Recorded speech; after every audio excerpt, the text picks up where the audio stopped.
साथमा विश्वास दिन्छौ प्रभु बैंक, नेपाल फाइनान्स लिमिटेड, नेपालको पहिलो फाइनान्स, कमलादी काठमाडौँ, लुम्बिनी विकास बैंक लिमिटेड, निरन्तर सहयात्रा, आजको जमानाको भरपर्दो पाइप, नेपा टप सब ठिकठाक, मोडर्न टेक्निकल कलेज, सारेपा, Lalitpur, Berger silk, breathe easy, glamorous मात्र होइन केयरिङ पनि, माउन्टेन ड्यू, डरको अगाडि जित्छ। नेपाल टेलिकमको 4G नै पर्फेक्ट छ। नेपाल टेलिकम, राष्ट्रको सञ्चार। For your home and business, eScan Total Security, #1 choice of digital world.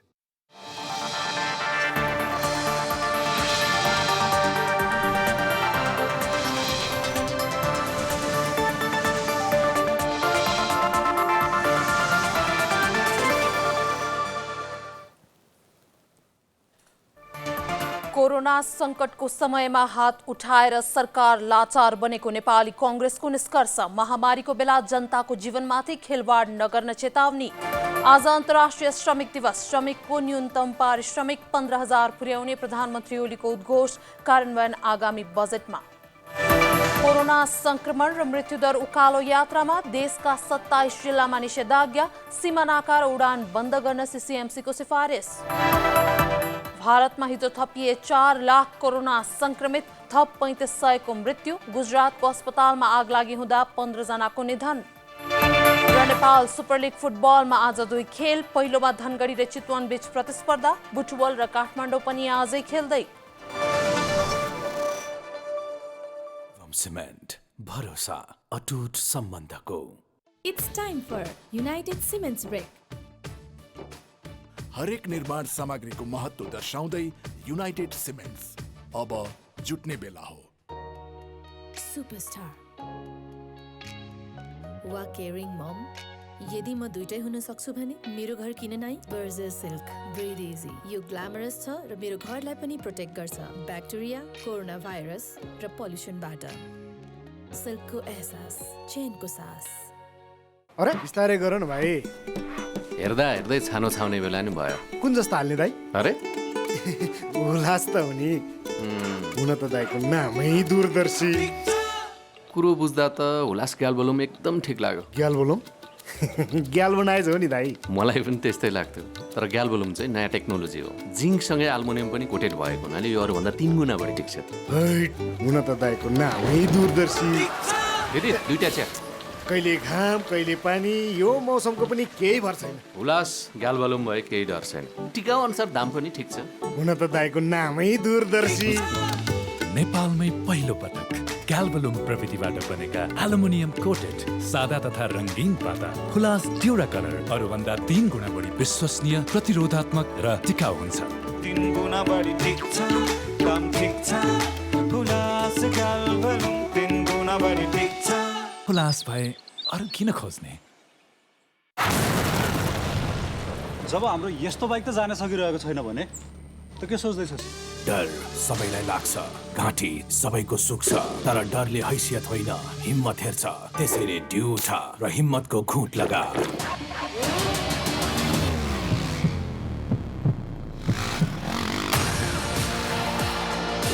Mountain due, डरको अगाडि जित्छ। नै माया पहिला तिमी राख, पहिला तिमी। क्या माया छ, क्या गर्मी।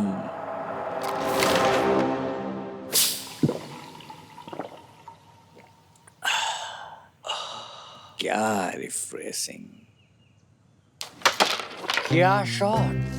अरे यति पेप्सी पनि किन राख्दिएको मेरो लागि? यो पनि खाइदिए हुन्थ्यो। क्या साथी।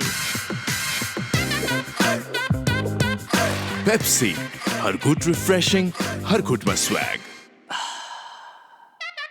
शिवम सिमेन्ट, भरोसा, अटुट सम्बन्धको।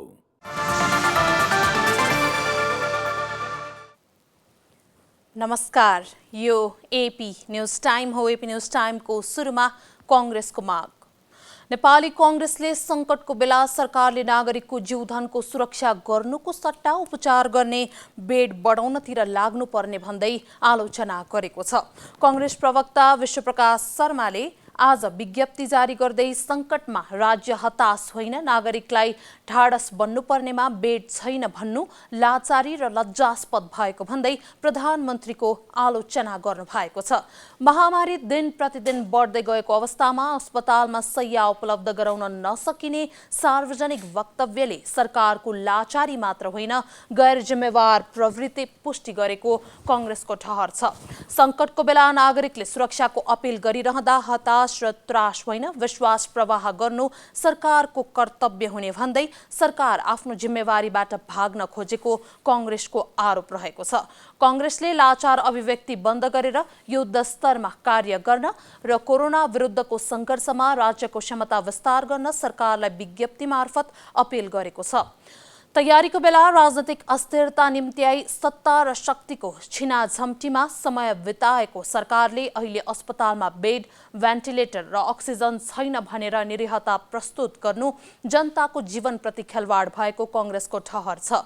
महामारीबाट जनताको जीवन रक्षा गर्न सरकार बेड, भेन्टिलेटर तथा अक्सिजन व्यवस्थापनका लागि राजनीतिक दल, संघ संस्था र समाजसँग गृह कार्य गर्दै युद्ध स्तरमा अगाडि बढ्नुपर्ने कांग्रेसको निष्कर्ष छ। उपत्यका लगायत देशका 27 जिल्लामा निषेधाज्ञा जारी गरिएको छ र यसै निषेधाज्ञा तथा कोरोना संक्रमणबारे नेपालगञ्जको पछिल्लो अवस्था के रहेको छ भन्ने बारे थप जानकारी दिन हामीसँग अहिले नेपालगञ्ज संवाददाता लक्ष्मण ढुङ्गाना अहिले प्रत्यक्ष सम्पर्कमा हुनुहुन्छ।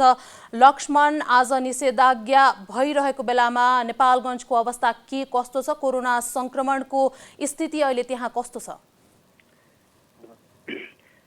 सविता, यो विश्वमा दोस्रो लहरको कोरोना महामारीको अति प्रभावित मुलुक भारतको सीमावर्ती क्षेत्रमा पर्ने बाँकेमा कोरोना कहर एकदमै चरम उत्कर्षमा पुगेको अवस्था छ। यो संक्रमण रोकथामको लागि भनेर बाँकेको सबैभन्दा बढी प्रभावित नेपालगञ्जमा वैशाख 8 गतेदेखि लकडाउन गरिएको अवस्था छ भने आज नेपालगञ्ज लकडाउन गरिएको 10 दिन भइसकेको छ। त्यस्तै संक्रमण जिल्लाभरि फैलिन थालेपछि यति बेला बाँके जिल्लाभरि नै निषेधाज्ञा जारी गरिएको अथवा लकडाउन गरिएको अवस्था छ। बाँकेमा लकडाउन गरिएको पनि आज 5 दिन भइसकेको छ। यो संक्रमण नियन्त्रणमा लिनको लागि भनेर लकडाउन गरिए पनि बाँकेका मुख्य केही स्थान बाहेक धेरै ठाउँमा अझै पनि यसको पालना कडाइका साथ हुन सकिरहेको अवस्था छैन, जसका कारणले संक्रमण नियन्त्रणमा चुनौती थपिएको छ। जस्तो कि मुख्य बजार क्षेत्रहरूमा लकडाउन अलिकति बढी कडा भए पनि भित्रभित्रका गल्लीहरू, त्यो जस्तो बिहान त्यहाँ तरकारी किन्ने पसलहरू भयो, खाद्यान्न किनमेलका लागि, त्यस्तै औषधिहरू किनमेलका लागि जाने मान्छेहरूको भिडभाड अति नै रहेको छ। यसले गर्दा कोरोनाको जोखिम झन् बढेको देखिन्छ। त्यसले गर्दा लकडाउन गरेर पनि संक्रमण घट्ने ठाँटकाँट देखिएको छैन। यो बाँकेको सबभन्दा बढी कोरोना प्रभावित क्षेत्र मानिएको नेपालगञ्जमा लकडाउन गरिएको आज 1.5 साता बितिसकेको छ। तर यो 1.5 साताको अवधिमा हेर्ने हो भने संक्रमण घट्नुको साटो झन् बढिरहेको जस्तो देखिन्छ।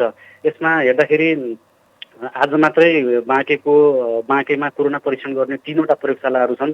यी 3वटा प्रयोगशालामध्ये भेरी अस्पताल नेपालगञ्जले भर्खरै मात्र एउटा आफ्नो त्यो कोरोना परीक्षण गरेको रिपोर्ट सार्वजनिक गरेको छ, जसमा थप 253 जनामा भाइरस संक्रमण पुष्टि भएको पाइएको छ।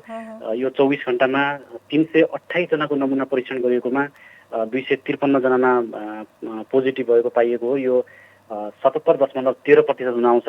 त्यसमा 118 महिला र 135 जना पुरुषहरू रहेका छन्। अब यो भाइरस हेर्दाखेरि विगतको अघिल्लो वर्षको भन्दा अलिकति फरक किसिमले सबै उमेरका मान्छेहरूमा फैलिने गरेको पनि पाइएको छ। जस्तै आजको मात्रै भेरीको रिपोर्ट अनुसार सानो बच्चा 2 वर्षको बच्चादेखि लिएर 82 वर्षसम्मकालाई भाइरस पोजिटिभ भएको पाइएको छ। सविता, त्यसले गरेर सबभन्दा बढी प्रभावित पनि अहिले चाहिँ कस्तो छ भने पहिला चाहिँ अलि वृद्धहरू जो चाहिँ दीर्घ रोगीहरू त्यस्ता मान्छेहरू अलि बढी प्रभावित हुन्थे भने अहिले चाहिँ 20 वर्षदेखि 29 वर्ष उमेर समूहका युवाहरू सबभन्दा बढी प्रभावित रहेका छन् भने त्यसपछि 30 वर्षदेखि 39 वर्ष, यसरी चाहिँ यो भाइरसले सबै उमेर समूहका मान्छेहरूलाई प्रभावित पारेको देखिन्छ सविता। नेपालगञ्जमा तपाईँले भन्नुभयो स्थानीय तहमा जुन एउटा त्रास हुनु पर्थ्यो त्यो त्रासको अझै कमी छ भनेर। त्यहाँ हालसम्मको तथ्याङ्क हेर्ने हो भने 6,000 लगभग सङ्क्रमित छन् भने 60 जनाको मृत्यु भइसकेको भनेर हामीले जानकारी पाएका छौँ। यत्रो क्षति भइसक्दा पनि सबैभन्दा धेरै अति प्रभावित जिल्लामा नेपालगञ्ज पर्दा पनि किन स्थानीय सरकारले आफ्नो तदारुकता देखाउन सकिरहेको छैन? यसमा कुन पक्षको चाहिँ दोष देख्नुहुन्छ तपाईँ लक्ष्मण? अब यसमा दोष भन्दा पनि खासमा यो जस्तो जुन भारतीय सीमावर्ती नाकाको कुरा पनि गरिहालौँ सँगसँगै जोडेर, जुन यो साबिकको मध्य तथा सुदूरपश्चिमको एउटा प्रमुख नाका हो। त्यहाँबाट मान्छेहरू आउने जाने क्रमहरू बढी नै भइरहेको हुन्छ। जस्तो इन्डियाबाट काम गरेर फर्किने मान्छेहरू अब भारतमा जो सङ्क्रमण बढिसकेपछि धेरै मान्छेहरू यही नाकाबाट जाने गरेका कारणले पनि अब यो धेरै टाइट गर्न नसकिएको किन पनि होला भने जस्तो त्यो नाकाबाट आउने मान्छेहरू उनीहरूलाई आउन दिएको छ। ती मान्छेहरूलाई घरसम्म गन्तव्यसम्म जानको लागि या त त्यहाँको स्थानीय तहले जुन ठाउँका मान्छे हुन् तिनीहरूलाई आफ्नो मान्छेलाई उनीहरूले त्यसरी रिसिभ गरेर लगिदिएको भए आफ्नो स्थानीय तहमा क्वारेन्टाइन बनाएर आफ्नो जिल्लामा त्यसरी राखिदिएको भए पनि सहज हुन्थ्यो होला। त्यसले गर्दा पनि अलिकति समस्या भएको हुनसक्छ। बाँकी चाहिँ अब जस्तो यहाँका पसलहरूमा तरकारी किन्न जाने, अत्यावश्यक सामान किन्न जाने मान्छेहरू पनि अब त्यसरी भिडभाड गरिदिने, त्यो अझै पनि अब त्यो यसलाई यत्रो महामारीको रूपमा फैलिँदा पनि मान्छेले सामान्य रूपमा लिनु चाहिँ यो एउटा गम्भीर कुरा हो। अहिले पछिल्लो अवस्थामा जस्तो अस्पतालमा बेड भरिएको छ, जटिल प्रकारका रोगी बाहेक अन्यले बेड नपाएको अवस्था छ। त्यस्तो अवस्था हुँदाखेरि अब एउटा महत्त्वपूर्ण कुरा स्थानीय तहहरूले बाँकीका लगभग सबै स्थानीय तहहरूले जस्तो नेपालगञ्ज उपमहानगरपालिका, कोहलपुर, खजुरा, डुडुवा गाउँपालिका, बैजनाथ गाउँपालिका यिनीहरूले चाहिँ यो अहिले पछिल्लो समयमा अक्सिजन सहितको आइसोलेसन बनाएका छन्। तर महत्त्वपूर्ण कुरा के छ भने जुन सरकारी निकायहरू छन् अब नेपालगञ्जलाई खास गरेर यो साबिकको मध्य तथा सुदूरपश्चिमको यो हस्पिटलको एउटा हब हो पनि भनिन्छ होइन। यहाँ चाहिँ धेरै प्राइभेट मेडिकलहरू, प्राइभेट सेक्टरका हस्पिटलहरू छन्। त्यस्तै सरकारी तौरबाट जस्तै सेनाले सञ्चालन गरेको, पुलिसले सञ्चालन गरेको त्यस्ता अस्पतालहरू पनि छन्। ती अस्पतालहरूलाई अहिलेसम्म प्रयोग गरिएको छैन। यहाँ जुन स्थानीय तहले अहिले लक्ष्मण बनाए मैले तपाईँलाई बिचमै सोधिहालेँ, यो भेरी अस्पताल त्यस्तै गरी नेपालगञ्ज मेडिकल कलेज कोहलपुर जहाँ चाहिँ कोरोना सङ्क्रमितहरूको उपचार भइरहेको छ, उनीहरूले चाहिँ हामी उपचार गर्न नसक्ने भइसक्यौँ, हामीसँग स्वास्थ्य सामग्रीको कमी छ भनेर अपिल गर्दा गर्दै पनि भर्खरै तपाईँले भन्नुभएको हस्पिटलहरू अझै अस्पतालहरू प्रयोग भएको छैन भन्नुभयो नि तपाईँले। त्यो किन प्रयोग भइरहेको छैन? त्यसलाई प्रयोगमा ल्याउँदा त झनै सजिलो हुन्थ्यो होला नि, होइन? एकदम। अब यो कुरा हिजो मात्रै सामाजिक सञ्जालमा पनि एकदमै यहाँका भेरी अस्पतालका डाक्टरहरू लगायत यहाँका सरोकारवालाहरूले चाहिँ जोडतोडका साथ उठाइराख्नु भएको छ। उहाँहरूले कसरी उठाइराख्नु भएको छ भने जस्तो यहाँका स्थानीय तहहरूले आफैमा आइसोलेसन बनाउनु चाहिँ राम्रो हो, अक्सिजन सहितको आइसोलेसन बनाउनु भएको छ, त्यो चाहिँ सकारात्मक कुरा हो।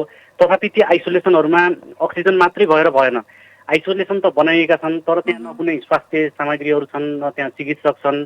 जथाभावी मापदण्ड विपरीत बनाउँदाखेरि त्यसको जोखिम एकातिर बढ्ने छँदैछ। अर्कोतर्फ जस्तो यो अहिले भर्खरै भने जस्तो योभन्दा पहिलेको कोरोना सङ्क्रमण हुँदाखेरि नेपालगञ्जमा यो सेनाको अस्पताल भयो, प्रहरी अस्पताल भयो, यिनीहरूमा पनि कोभिडका बिरामीहरूलाई राखेर कोरोना अस्पतालको रूपमा सञ्चालनमा ल्याइएको थियो। अहिले चाहिँ यो अहिलेसम्म पनि ल्याउने बारेमा कुनै त्यो त्यस्तो आधिकारिकहरू नआउँदाखेरि मान्छेमा एक किसिमको यो सरकारप्रति भनौँ अथवा यहाँका जिम्मेवार निकायप्रति अलिकति रोष प्रकट गरेका छन्। किनभने भएको पूर्वाधारहरू जहाँ चाहिँ गर्न सम्भव पनि छ र सकिने अवस्था पनि छ त्यसलाई प्रयोगमा नल्याएर जथाभावी मापदण्ड विपरीत आइसोलेसनहरू गर्दाखेरि यसले चाहिँ झन् जोखिम निम्त्याउने भएकोले ती हस्पिटलहरूमा तत्कालै सञ्चालनमा ल्याउनुपर्छ कोभिडका बिरामीहरूलाई उपचारको लागि। ती आर्मी, सेना लगायत के अरे प्रहरीका अस्पतालहरू र त्यस्तै गरेर नेपालमा भएका जुन प्राइभेट सेक्टरका अस्पतालहरू छन् जहाँ चाहिँ पूर्वाधारहरू पनि छन्, सबै सामग्रीहरू पनि छन्, त्यहाँ जनशक्ति पनि छ, ती अस्पतालहरूलाई सञ्चालनमा ल्याउनुपर्ने यहाँका स्थानीयले र यहाँका चिकित्सकहरूले सरोकारवालाहरूले माग राखेको कुरा छ। हस् त, हस्, जानकारीका लागि धन्यवाद। उहाँ हुनुहुन्थ्यो हाम्रा संवाददाता लक्ष्मण ढुङ्गाना नेपालगञ्जबाट। उहाँले अहिले हामीलाई नेपालगञ्जको जानकारी दिइराख्नु भएको थियो। नेपालगञ्जमा कोरोना बढ्नुको कारण सीमानाकामा अझै पनि कडाई कम रहेको, साथै त्यहाँ भेरी अस्पताल, नेपालगञ्ज मेडिकल, कोहलपुर कलेज बाहेक अन्य अस्पतालहरू, आर्मी हस्पिटल, नेपाल प्रहरीको हस्पिटलहरूले अझै पनि कोरोना संक्रमितको उपचार नगराएका कारण पनि संक्रमण झनै बढेको र भयावह स्थिति आएको लक्ष्मणले हामीलाई जानकारी दिँदै हुनुहुन्थ्यो। अन्य जानकारी हामी फेरि दिनेछौँ। अहिलेलाई एपी न्युज टाइममा पालो ब्रेकको।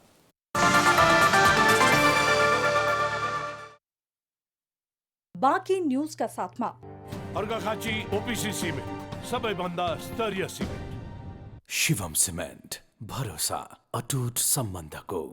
It's time for United Cements Break. हरेक निर्माण सामग्रीको महत्त्व दर्शाउँदै युनाइटेड सिमेन्ट्स अब जुट्ने बेला हो। Neha absent ma'am. यति धेरै बच्चाहरू एब्सेन्ट। बिमारी जुन फैलिरहेको छ, एकबाट अर्कोलाई कसरी लड्ने? बिमारीसँग लड्नु छ भने बिमार फैलाउने भाइरससँग लड्नुस्, जुन छुँदाखेरि पनि फैलिन्छ। त्यसैले बारम्बार लाइफ बोय भाइरस फाइटर, यसले भाइरससँग लड्छ र तपाईलाई सुरक्षा गर्छ। संसारकै number 1 selling germ protection soap brand.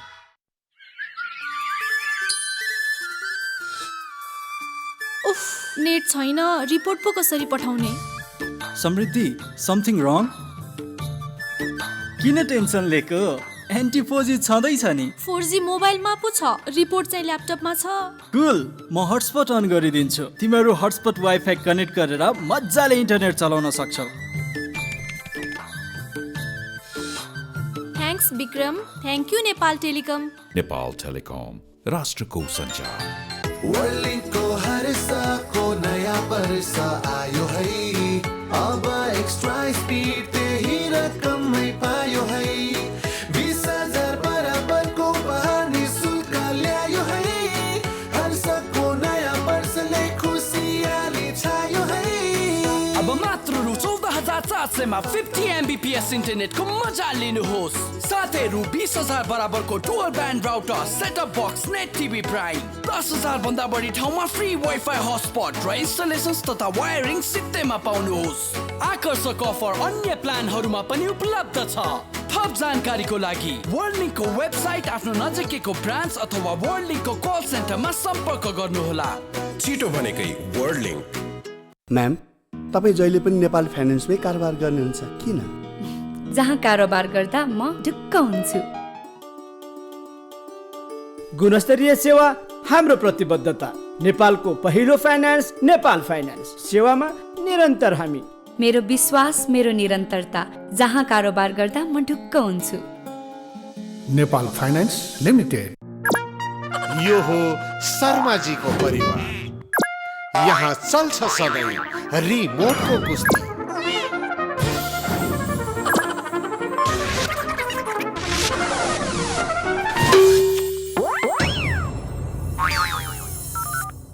Hello प्रभु। प्रभु टिभी।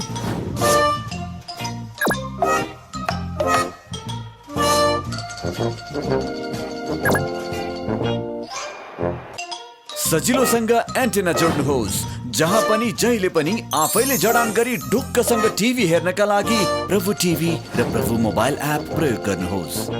प्रभु टिभी, डिजिटल लाइफ।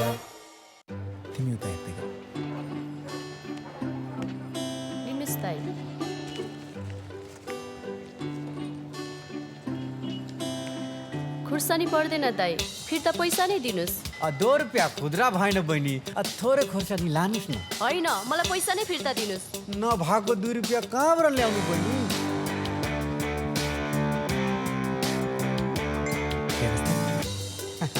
2 रुपियाँको लागि किन रिसाउनु? प्रभु बैंकको क्युआर कोड छँदैछ त। स्मार्ट मान्छे, स्मार्ट तरिका। प्रभु बैंकको मोबाइल ब्याङ्किङ। प्रभु bank, a reason for your success.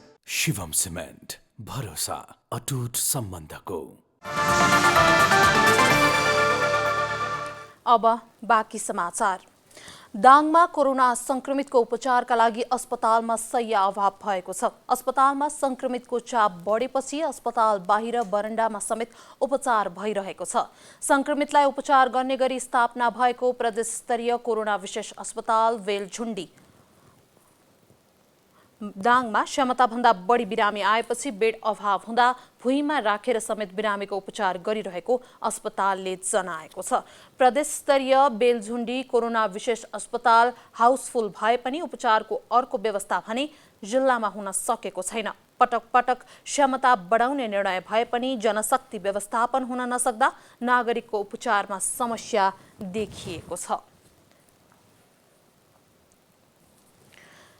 यसै विषयमा थप जानकारी दिन हाम्रा दाङ संवाददाता गोपाल शर्मा अहिले प्रत्यक्ष सम्पर्कमा हुनुहुन्छ। गोपाल, दाङको पछिल्लो अवस्था के छ? त्यहाँ कोरोना संक्रमणको अवस्था के कस्तो छ? निषेधाज्ञा जारी भइसकेपछि हाल दाङमा के कस्तो अवस्था रहेको छ बताइदिनुहोस्।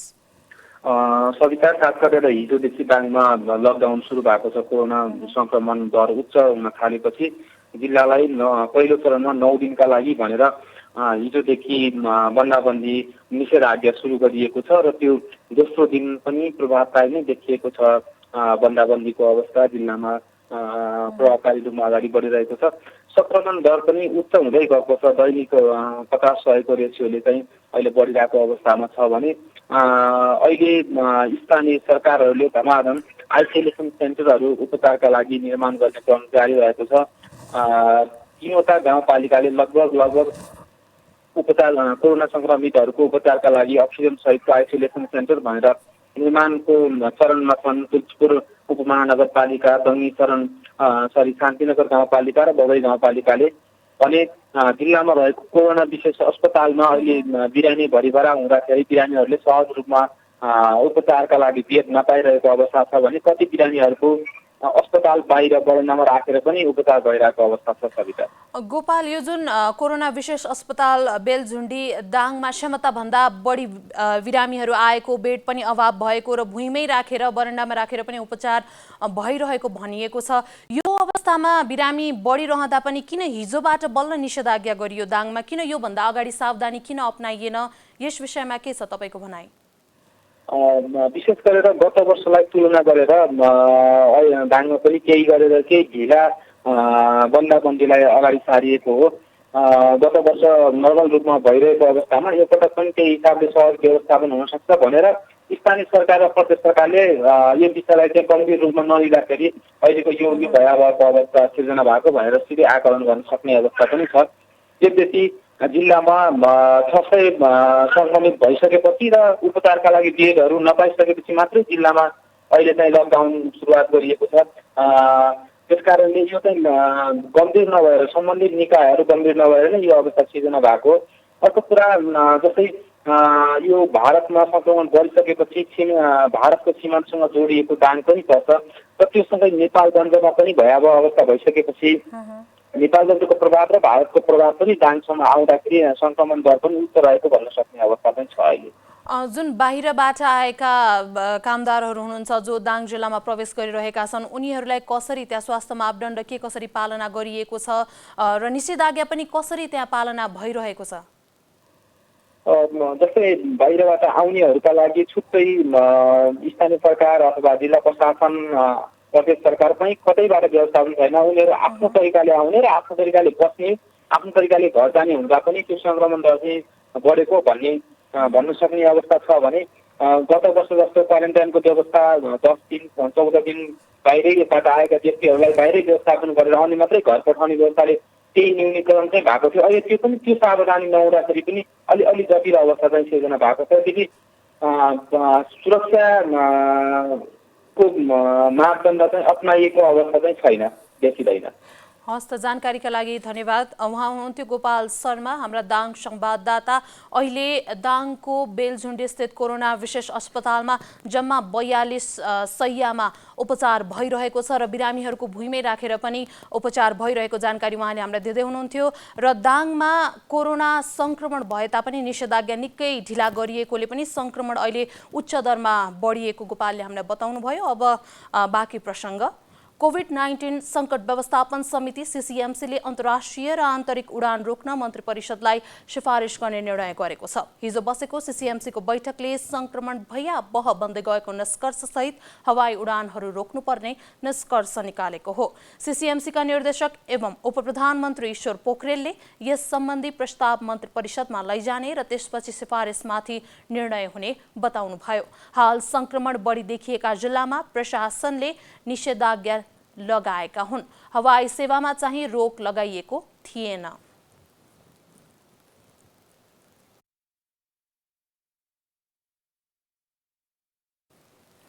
कोरोना अति प्रभावित जिल्लाहरूमा निषेधाज्ञा लगाइएको छ र आजको दिनसम्म आइपुग्दाखेरि 27 जिल्लामा निषेधाज्ञा लगाइसकेको छ सरकारले। यसबारेमा थप जानकारी दिन अहिले धनगढीबाट हाम्रा संवाददाता शिवराज भट्ट हामीसँग प्रत्यक्ष जोडिनु भएको छ। शिवराज, त्यहाँको अवस्था के कस्तो छ, कैलालीको अवस्था कस्तो छ, बताइदिनुहोस् न। सविता, तपाईँले भने जस्तै कैलालीमा निषेधाज्ञाको आज तेस्रो दिन हो र पहिलो दिन केही ठुलो देखिएको थियो निषेधाज्ञामा, किनकि धेरै मानिसहरू यताउता जानुपर्ने भयो र बाहिरबाट आएका सवारी साधनहरू पनि धनगढीमा आएको हुनाले ती व्यक्तिहरूलाई पनि केही गन्तव्यसम्म जानका लागि अटो रिक्साहरू, साना सवारी साधनहरू पनि केही चले। यद्यपि हिजो प्रहरीले बजारमा घुमिरहेका धेरै सवारी साधनहरूलाई केही बेरसम्म होल्ड गरेर पठायो। करिब करिब 700-800 साधनहरू जुन बिना काम बजारमा देखिए र हिजोको त्यो होल्ड गरेर पठाइसकेपछि आज पनि बजारमा करिब 500-600 सवारी साधनहरू, मोटरसाइकल, साना कारहरू र त्यस्तै बिना कुनै इमर्जेन्सी काम नभएका गाडीहरूलाई चाहिँ प्रहरीले ठाउँ ठाउँमा रोकेर चाहिँ होल्ड गरेर पठाउँदै गरेको छ र करिब करिब यो तीनै दिनमा निषेधाज्ञा जारी भएको 3 दिनमा करिब 500 भन्दा बढी सवारी साधनहरूलाई चाहिँ फाइन नै काटेर कारवाही गरेको अहिलेसम्मको खबर छ साथीका। र खास गरी जसरी पहिलो चरणको लकडाउनको सुरुवातका बेला मानिसहरू एकदमै सडकमा निस्केका थिएनन्, त्यसको तुलनामा त्यसलाई तुलना गर्ने हो भनेपछि अलिकता मान्छेहरू अहिले पनि सडकमा सामान्य कामका लागि पनि, सामान्य उपचारका लागि पनि अस्पताल जाने र सामान्य कामका लागि पनि बजारमा निस्किन थालेको चाहिँ देखिन्छ। यसमा प्रशासनले अझै कडाइ गर्नुपर्ने देखिन्छ सविता। शिवराज, तपाईँले भन्नुभयो सानो सानो कामको लागि पनि मानिसहरू अहिले सडकमा आइरहेका छन् होइन, सानो उपचारको लागि पनि। त्यहाँ हामीले फुटेजमा पनि भर्खरै देख्यौँ मानिसहरू त्यहाँ आवत जावत गरिरहेका नै छन्। त्यहाँको स्थानीय तहले त्यो जनचेतना फैलाउन नसकेको कोरोना जोखिमबारे, जुन यो दोस्रो लहर त अझै पनि भयावह देखिएको छ, यसको जनचेतना फैलाउनमा के सुदूरपश्चिम प्रदेशको सरकार चुकेको हो? के छ यसमा तपाईँको भनाइ के छ? सरकार जनचेतनामा पनि त्यति धेरै कमी हो जस्तो मलाई लाग्दैन, किनकि धेरै जसो व्यक्तिहरूमा कोभिडका कारणले यति ठुलो सङ्ख्यामा मानिसहरू मरिरहनु भएको छ र यिनी भारतमा पनि त्यति ठुलो सङ्ख्यामा कोरोनाका सङ्क्रमितहरू दैनिक सङ्क्रमितहरू फेला परिरहनु भएको छ र मृत्युको दर पनि त्यत्तिकै उच्च छ। त्यो कुरा अधिकांश व्यक्तिहरूलाई थाहा छ। तर मलाई के लाग्छ भने जसरी यो 5-6 महिनाको लकडाउनपछि अलिअलि जुन अर्थतन्त्र जुन अलिअलि तङ्ग्रिँदै गएको थियो र एउटा गरी खाने वर्ग जुन जसको जीवनयापन फेरि अलिअलि सञ्चालन भइरहेको थियो, त्यही वर्ग बढी जस्तो बजारमा देखिन्छ। खास गरी निर्माणका कामहरू खासै रोकिएका छैनन्। निर्माणका काममा जाने मजदुरहरू त्यो बजारमा भेटिन्छन् साथीका। त्यसै गरी अरू विभिन्न निर्माणका अन्य ठुल्ठुलो निर्माणका कार्यक्रमहरू योजनाहरू पनि निर्माण छन्, त्यसका केही व्यक्तिहरू त्यहाँ भेटिन्छन्। अथवा प्रहरी अब अहिले अत्यावश्यक सेवा मात्र सञ्चालन गर्ने भनेको छ, यद्यपि धेरै सरकारी अफिसहरू खुला छन् र त्यसमा जाने कर्मचारीहरू पनि त्यसमा धेरै जसो बजारमा देखिन्छन्। कैलाली प्रहरीको प्रवक्ताले मात्रै भनिरहनु भएको थियो धेरै जसो व्यक्तिहरू कार्यालयमा जाने, ब्याङ्कमा जाने, त्यसै गरी पास लिनका लागि जाने, यस्ता बहाना बनाएर अथवा सामान्य के हो भने मेरो एक्सरे देखाएर भए पनि अलि यताउता जानु खोज्नेहरू चाहिँ बोलिरहेका छन्। मान्छेले बचाएर यसरी हिँडिरहेको छ भन्ने खालको प्रहरी र प्रशासनको अनुमान छ साविका। शिवराज, यो त थियो आवत जावतको कुरा। त्यहाँको अस्पतालको स्थिति कस्तो छ? त्यहाँ स्वास्थ्य सामग्रीहरू पुगेको छ छैन? कैलालीको सेती प्रादेशिक अस्पताल, त्यस्तै गरी कञ्चनपुरको महाकाली अस्पतालले त्यहाँ स्वास्थ्य सामग्रीहरू कमी भएको र बिरामीको चाप निकै बढेको बताइरहेको छ। के छ त्यहाँको अस्पतालको पछिल्लो जानकारी तपाईँले लिनुभएको छ? सारिका, हिजो बेलुकासम्मको मसँग डाटा छ र सुदूरपश्चिममा 1563 जना जुन पिसिआर प्रविधिबाट टेस्ट भएका सक्रिय सङ्क्रमित छन्। 1563 जना, त्यसमा कैलाली र कञ्चनपुर दुई जिल्लामा सबैभन्दा अधिक छन् सारिका। 836 जना कैलालीमा छन् र 336 जना कञ्चनपुरमा छन्। 1150 भन्दा बढी मानिसहरू पहिला त कञ्चनपुरमा मात्रै सक्रिय सङ्क्रमित छन् सारिका। यसै गरी सीमा नाकाहरूको एन्टिजेन टेस्ट हेर्ने हो भनेपछि 1343 जना, त्यसमा थप गर्नु मिल्छ यसलाई, त्यसमा 1343 जना एन्टिजेन परीक्षणबाट पोजिटिभ देखिएकाहरू अथवा दुईटै लगाएर तपाईँको 2900 हाराहारी 3000 को नजिकको रेसियोमा सुदूरपश्चिममा एन्टिजेन र अनि पिसिआर परीक्षण गरेका सक्रिय सङ्क्रमितहरू छन्। र अनि 50 शैय्याको कोभिड अस्पताल मात्रै ढङ्गेडीमा छ, सेती प्रादेशिक अस्पतालमा, त्यत्तिकै क्षमताको महाकाली अस्पतालमा छ।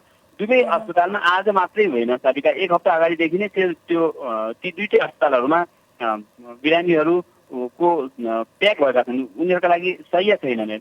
अब त्यसमा यो प्रादेशिक अस्पताल हो, झन्डै 25 देखि 28 लाख जनसङ्ख्या सुदूरपश्चिममा छ भनिन्छ। प्रादेशिक अस्पताल रेफरल अस्पताल हो सेती प्रादेशिक अस्पताल।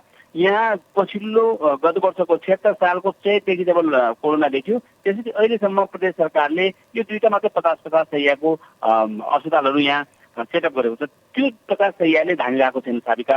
हिजो मात्रै बेलुका मेरो सेती प्रादेशिक अस्पतालको मेट्रोन सीमा शर्मासँग कुरा भएको थियो, उहाँ बोलिरहनु भएको थियो 50 शैय्यामा हामीले 55 जना 5वटा बेड थप गरेर भर्ना गरेका छौँ। यद्यपि त्यसपछि 10 जना इमर्जेन्सीमा पनि कोभिडका अक्सिजन र अनि त्यसपछि आइसियू अथवा अक्सिजन सपोर्ट चाहिने बिरामीहरू छन्, लैजानु भनेर भन्नुभएको छ। इमर्जेन्सीबाट 30 जना ल्याएर कहाँ राख्ने भनेर उहाँले गुनासो गर्नु भएको थियो। त्यसै गरी कञ्चनपुरको महाकाली अस्पतालमा पनि त्यस्तै अवस्था छ। जुन क्षमता हो त्यो क्षमता भन्दा पनि अत्यधिक बिरामीहरू त्यो भर्नाका लागि पुगिरहेका छन् साबिका। यो प्रादेशिक अस्पताल र अनि महाकाली अस्पतालको कुरा भयो साबिका। त्यसै गरी हिजो मात्रै एउटा निर्णय भएको छ, प्रदेश सरकारले जुन 1 वर्षमा गर्नु पर्थ्यो यस्ता 2-4वटा अरू अस्पतालहरू राख्नु पर्थ्यो, अक्सिजनका प्लान्टहरू थप्नु पर्थ्यो। अझ अक्सिजनको अभाव यदि बढी देखिएको छ किनकि तपाईँका अझै धेरैजसो व्यक्तिहरू कोभिडका बिरामीहरू भारतबाट आइरहेका छन् र त्यो गतिले अझै आउन सक्छ। जुन भारतबाट आइरहेका छन् भन्नुभयो नि शिवराज, यो भारतबाट आइरहेका जति पनि नेपाली कामदारहरू हुनुहुन्छ उहाँहरूलाई कसरी स्वास्थ्य चेक जाँच गरेर बोर्डरभित्र ल्याइँदैछ, के कस्ता मापदण्डहरू अप्नाइएको छ? साथीका मसँग हिजो बेलुकाको यो सुदूरपश्चिमको स्वास्थ्य निर्देशनालयले पठाउने गरेको एउटा बुलेटिन छ। त्यो बुलेटिनमा कञ्चनपुरको गडाचौकी नाका, हाम्रो यता कैलालीको गडखण्डा नाका र झुलाघाट नाका, बैतडीको र दार्चुलाको यी 4वटा नाकामा 51 जनामा पोजिटिभ देखियो। त्यति भारतबाट आउने व्यक्तिहरूमा 10 देखि 12% मात्रै चेक जाँच भइरहेको छ किनकि एन्टिजेन किटको अभाव छ साबिका। जसरी सरकारले आएका 100% एन्टिजेन परीक्षण गरेर उनीहरूलाई कुनै नजिकको आइसोलेसनमा राखेर त्यसपछि 10 दिनपछि मात्रै उनीहरूलाई घरमा पठाइदिएको भएपछि केही सङ्क्रमणको दर घट्न सक्थ्यो भन्ने अनुमान लगाउँछौँ। त्यद्यपि अब यो देशको स्वास्थ्यको जुन अवस्था छ त्यसलाई सरकारले पनि यसमा अलिकति गम्भीरताका साथ दिनुपर्छ र जति पनि भारतबाट आएका बिरामीहरू हुनुहुन्छ उहाँहरूलाई पूर्ण रूपमा चाहिँ चेक जाँच गर्न सकिरहेको छैन। र अझ अर्को कुरा म तपाईँलाई अक्सिजनको बारेमा भनिरहेको थिएँ। सेती प्रादेशिक अस्पतालमा एउटा मात्रै प्लान्ट छ अक्सिजनको, जसले सेती प्रादेशिक अस्पताललाई पनि धानिरहेको छैन। अहिले सेती प्रादेशिक अस्पतालले निजी प्लान्टबाट अक्सिजन किन्ने गरी सम्झौता गरेको छ। यद्यपि निजी अस्पतालहरूमा अरू कञ्चनपुर लगायतका अस्पतालहरूमा चाहिँ अक्सिजनको एकदमै अभाव भएको छ। धेरै जसो साथीहरूका फोन कञ्चनपुरबाट आइरहेका छन्, प्रदेशको प्रादेशिक अस्पताल हो, त्यहाँका प्राइभेट अस्पतालहरू धेरै छन्, धनगढीमा त्यहाँ भेन्टिलेटर पाउँछ कि आइसियू पाउँछ कि भनेर धेरै फोन पनि गरिरहनु भएको छ तरिका। तर कुनै अस्पतालमा त्यस्तो स्थान थिएन जहाँ व्यक्तिले खोजेको आइसियू भेन्टिलेटर र फुल अक्सिजन सपोर्टका लागि अहिले पनि अभाव भइरहेको छ साबिका। हस्, जानकारीको लागि धन्यवाद। उहाँ हुनुहुन्थ्यो शिवराज भट्ट, हाम्रा कैलाली संवाददाता। उहाँले हामीलाई सुदूरपश्चिमको जानकारी दिँदै हुनुहुन्थ्यो र त्यहाँ अवस्था निकै नै भयावह रहेको जानकारी दिनुभयो उहाँले। र भारतबाट पनि कामदारहरू अझै भित्रिरहेको अवस्था रहेको र अस्पतालहरूमा पनि स्वास्थ्य उपकरणहरूको अभाव भएको जानकारी उहाँले हामीलाई दिइराख्नु भएको थियो। 1 वर्ष अगाडि अवस्था जस्तो थियो अहिले अर्को वर्षमा आइपुग्दा पनि अवस्था त्यस्तै नै देखिन्छ र बिचमा सरकारले केही पनि तयारी नगरेको हामीले देख्न सक्छौँ। एपी न्युज टाइममा पालो ब्रेकको।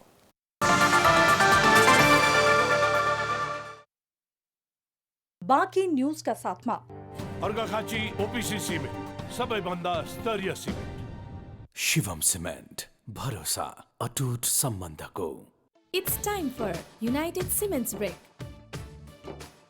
हरेक निर्माण सामग्रीको महत्त्व दर्शाउँदै युनाइटेड सिमेन्ट्स अब जुट्ने बेला हो। मोबाइल टाइममा दुईटा कुरा हुन सक्छ, refresh yeah stress.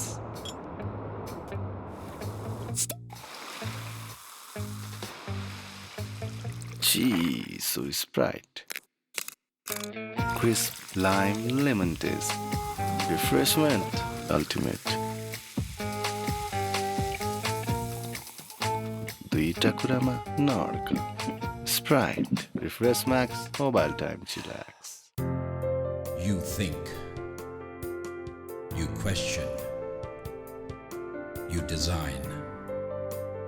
You create. You struggle.